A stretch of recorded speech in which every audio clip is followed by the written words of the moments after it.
स्वागत है दोस्तों, मैं प्रोफेसर। मैं आपसे एक सवाल करना चाहता हूँ। क्या होगा अगर आपको किसी सरकारी घोटाला या किसी प्रकार की योजना के नाम पर करोड़ों रुपया का घोटाला किया गया है या किसी प्राइवेट टेंडर द्वारा भ्रष्टाचार या किसी प्रकार के अन्याय अत्याचार हुआ हो। वो कोई भी हो सकता है, जैसे नेता, सरकारी कर्मचारी, प्राइवेट टेंडर लेकर रोड पुल बनाने वाले लोग या धर्म से जुड़े हुए लोग, या कुछ भी हो सकता है। पर गलत हो रहा है, आपको पता चल जाता है, तो आप क्या करें?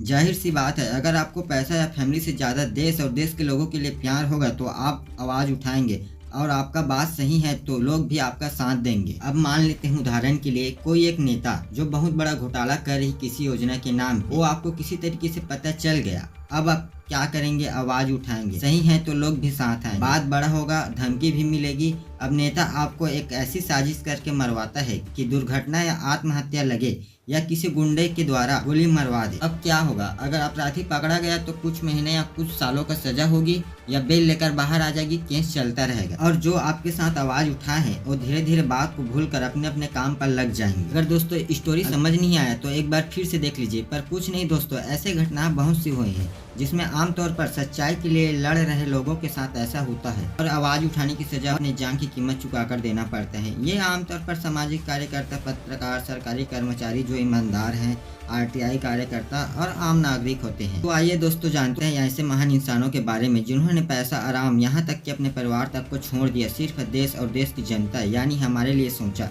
लेकिन उन्हें क्या पता था कि देश में सच्चाई बोलने की सजा इतना बड़ा और खतरनाक हो सकता है। भगवान उनकी आत्मा को शांति दे, लेकिन हम उनके जैसे लोगों की कुर्बानी को ऐसे ही जाने नहीं देंगे। तो चलिए दोस्तों जानते हैं वो कौन कौन थे। तो दोस्तों मैं ज़्यादा डिटेल से नहीं बताऊंगा, आप लोग गूगल कर लेना या फिर मैं डिस्क्रिप्शन में लिंक दे दूंगा, आप वहां से देख सकते हैं। मुकेश चंद्राकर जनवरी 2025 की बात है, छत्तीसगढ़ में स्वतंत्र रूप से इन्वेस्टिगेशन पत्रकार थे और यूट्यूब चैनल भी चलाते थे। जनवरी 2025 में ही सड़क निर्माण घोटाला को उजागर किया, फिर अचानक से गायब हो गए। जब सर्च किया तो पता चला कि उन्हें ताबूत के आकार पर एक सेप्टिक टैंक में उसका शव मिला। अत्यंत हिंसात्मक हत्या थी और पोस्टमार्टम पर पता चला कि सिर पर चोट और रीढ़ की हड्डी टूटी हुई और दिल भी निकाला गया। मतलब बहुत ही क्रूर तरीके से चौंकाने वाला। 4 दोषियों को गिरफ्तार किया गया और केस अभी भी जारी है। Justice BH Roy Sohrabuddin encounter के, जिसमें मुख्य आरोपी अमित शाह, तब भाजपा अध्यक्ष, और गुजरात पुलिस के कई वरिष्ठ अधिकारी शामिल थे।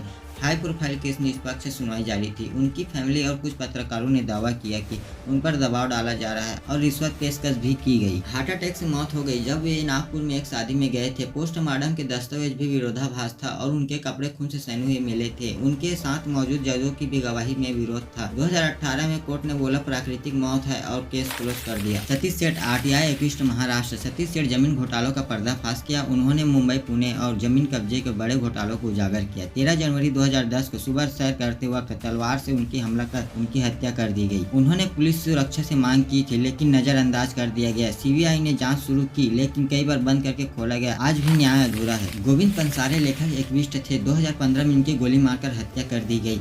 गोविंद पंसारे एक प्रगतिशील लेखक थे जो अंधविश्वास और कट्टरपंथ के खिलाफ बोलते थे, साथ ही हिंदू राष्ट्र विचारधारा के भी खिलाफ थे। इसी वजह से उन्हें टारगेट किया गया। 6 आरोपी अभी जमानत पर बाहर है और मुख्य आरोपी की सुनवाई अभी लंबित है। महाराष्ट्र सरकार और कोर्ट की निगरानी में अभी मामला चल रहा है लेकिन न्याय आज भी अधूरा है। MM कलबुर्गी विद्वान, आलोचक, लेखक, इतिहासकार, धार्मिक अंधविश्वास, मूर्ति पूजा और ब्राह्मणवाद के खिलाफ खुलकर बोलते थे। 30 अगस्त 2015 को 2 लोग घर में आकर गोली मार दी गई। सनातन संस्था और कट्टरपंथियों को उनके विचार खटकते थे। जांच में सनातन संस्था के कार्यकर्ताओं का नाम आया। केस चल रहा है, कुछ आरोपी जमानत पर बाहर है और आज भी न्याय अधूरा है। नरेंद्र दाभोलकर समाज सुधारक थे। धार्मिक अंधविश्वास और गवर्नमेंट के खिलाफ आवाज उठाते थे। महाराष्ट्र अंधश्रद्धा निर्मूलन समिति की स्थापित भी किया। 20 अगस्त 2013 को पुणे में सुबह सैर के दौरान बाइक सवारों ने उन पर गोली चलाकर हत्या कर दी गई। मई 2024 में 2 दोषियों को उम्र कैद की सजा हुई जबकि बाकी 3 आरोपियों को बेकसूर करार दिया गया। फिर महाराष्ट्र सरकार ने अंधश्रद्धा विरोधी विधेयक पारित किया जो अंधविश्वास और जादू टोना के खिलाफ एक कानूनी ढांचा प्रदान करता था। गौरी लंकेश से बहादुर पत्रकार और सामाजिक कार्यकर्ता थे जिन्होंने धर्म, हिंदुत्ववादी विचारों पर मुखर आलोचना की और फेक न्यूज, सांप्रदायिकता और सत्ता पर खुलकर बोलती थी। 5 सितंबर 2017 को बेंगलुरु में अपने ही घर के बाहर मोटरसाइकिल पर सवार अज्ञात हमलावरों ने उनकी गोली मारकर हत्या कर दी और कुल 17 लोगों पर आरोप तय हुए। कुछ आरोपी अभी जमानत पर बाहर है लेकिन न्याय अभी अधूरा है। लेकिन कुछ लोगों ने भी इसकी ट्रायल की मांग की है। राजदो रंजन पत्रकार, बिहार के सिवान जिले में आपराधिक गिरोहों की गतिविधियों पर रिपोर्टिंग करते थे। उनकी पत्रकारिता खासकर स्थानीय आपराधिक तथ्यों पर था। मई 2016 में सिवान में मोटरसाइकिलों पर सवार हमलावरों ने उनकी गोली मारकर हत्या कर दी गई। मामले की जांच सीबीआई ने की। कुछ आरोपियों को गिरफ्तार किया गया, हालांकि न्याय की प्रक्रिया भी जारी है। यशवंत सोनवानी, जिला कलेक्टर, महाराष्ट्र में अवैध केरोसिन माफिया और तेल चोरी के खिलाफ अभियान चला रहे थे। जनवरी 2011 में महाराष्ट्र के नासिक में तेल माफिया द्वारा जिंदा जला दिया गया। इस मामले में 11 लोगों को दोषी ठहराया गया, जिसमें मुख्य आरोपी भी शामिल था और उन्हें आजीवन कारावास की सजा सुनाई गई। राष्ट्रीय राजमार्ग प्राधिकरण में परियोजना निर्देशक थे। स्वर्णिम चतुर्भुज परियोजना में बड़े पैमाने पर भ्रष्टाचार और अनियमितताओं को उजागर किया। नवंबर 2003 में बिहार के गया जिले में गोली मारकर हत्या कर दी गई। इस मामले में 3 लोगों को दोषी ठहराया गया, जिन्हें आजीवन कारावास की सजा मिली। तो दोस्तों, ये वो लोग हैं जिन्होंने देश को सच्चाई दिखाना चाहते थे। वो लोग लड़ते रहे, धमकी भी मिली, लेकिन उन्होंने डरा नहीं। जिनके खुलासा होने थे उन लोगों ने साजिश के साथ इन लोगों को हत्या करवा दी गई। ऐसे ही बहुत से पत्रकार, आरटीआई कार्यकर्ता और सामाजिक कार्यकर्ता व ईमानदार सरकारी कर्मचारी हैं जो फैमिली और पैसा से ज्यादा देश को चाहा है। और कुछ हत्याएं तो ऐसे होते हैं जिसे प्राकृतिक मौत का नाम दे देते हैं। क्यों मारे जाते हैं ये लोग? कभी सोचा है क्या गलती होती है इन लोगों की? रुको मैं बताता हूँ। उससे पहले इन लोगों का काम बता देता हूँ। पत्रकार अन्याय, अत्याचार, भ्रष्टाचार और लोगों के सामने घोटाले को लाता है, जिससे लोगों को सच्चाई का पता चलता है, जिससे आवाज उठाया जाता है, जिससे विरोधी को कानूनी कार्यवाही या जेल जाने का डर रहता है। ये सब खुलासा होने से पहले विरोधी द्वारा पत्रकार को खरीदने की कोशिश किया जाता है, लेकिन कुछ पत्रकार बिक जाते हैं और कुछ पत्रकार नहीं बिकते। जो पत्रकार नहीं बिकते उन लोगों की हत्या करा दी जाती है। आरटीआई कार्यकर्ता आम जनता ही होते हैं जो आरटीआई फाइल करके किसी भी विभाग के सरकारी खर्चों के सभी प्रकार की डिटेल्स मांग सकते हैं। यह अधिकार संविधान सभी को देता है। तो ऐसे बहुत से लोग होते हैं जो अपने आसपास के पुल, सड़क, सभी प्रकार के खर्चों का हिसाब किताब विभागों के द्वारा आरटीआई फाइल करके मांगते हैं। अगर सामने वाला विभाग के द्वारा अगर कुछ घोटाला किया गया है तो आसानी से वो पकड़ा जाता है। इस वजह से उन लोगों की हत्या करा दी जाती है जो आरटीआई फाइल करते हैं। सामाजिक कार्यकर्ता आम जनता ही होता है जो लोगों को सही गलत का ज्ञान देता है और कुछ गलत होता है तो उसके खिलाफ आंदोलन भी करते हैं। अगर बात सही है तो लोग भी खुलकर समर्थन करते हैं, जिससे आंदोलन का रूप बड़ा हो जाता है, जिससे विरोधी को डर रहता है और मुखिया को टारगेट करके इसकी हत्या करा दी जाती है। कुछ सरकारी कर्मचारी होते हैं जो ईमानदार होते हैं, जो देश और सच के साथ खड़ा होता है, अपने ही सिस्टम और अपने अधिकारी नेता के साथ लड़ते हैं, जो उनका कार्य भी है। पर दुख की बात यह है कि उन लोगों का भी हत्या हो जाता है। ये बड़ा गंभीर समस्या है दोस्तों। अगर इस तरह देश में सच्चाई बोलने वाले लोगों को धमकी देकर हत्या करते ही जाए तो इस देश में सच्चाई के लिए आवाज उठाने वाला कौन रहेगा? ऊपर से इस देश में ईमानदार और दूसरों के लिए जीने वाले के लोगों की कमी है। अब जाग जाओ दोस्तों, अगर आप भी चुप बैठे रहें तो ऐसे ही सच बोलने वालों की हत्या होती रहेगी। अगला नंबर मेरा भी हो सकता है या फिर और कोई सच्चाई को लोगों तक पहुंचाने वाले लोग, जैसे ध्रुव राठी जैसे यूट्यूबर। तो क्या है इसका समाधान जिसे आपको करना है? अगर आपको सच में सच्चाई को लोगों को सामने लाना है, अगर देश में हो रहे अन्याय, अत्याचार, भ्रष्टाचार और घोटाले को सामने लाना है तो कभी हीरो बनने की कोशिश मत करना, क्योंकि यहाँ कोई मूवीज नहीं चल रहा है कि अकेला आप भ्रष्टाचार और सिस्टम में गलत लोग बैठे हैं जिससे आप लड़ लोगे। दिमाग से काम लेना पड़ेगा। हर प्लान में प्लान बी रखना और प्लान बी में भी प्लान बी रखना। खतरा और समस्या कहीं से भी आ सकती है। याद रखना, अपने आप को एक इंडियन आर्मी की तरह समझ के चलना, क्योंकि एक इंडियन आर्मी अपने देश के लिए जान भी दे सकता है। वैसे मेरे बताए गए रास्तों पर चलोगे तो खतरा कम रहेगा। समाधान ये है, आप एक आम जनता हो जो भ्रष्टाचार, घोटाला और देश में हो रहे गलत कामों को बंद या फिर लोगों के सामने लाना चाहते हो। मैं आपको 3 पॉइंट बताता हूँ जो कम से कम 2 पॉइंट तो होना आपके लिए जरूरी है, तभी कुछ हो सकता है। पहला है पैसा, दूसरा है पावर, तीसरा है नेटवर्क। इसके बिना लड़ोगे तो वही होगा जैसे कि पहले बताया है।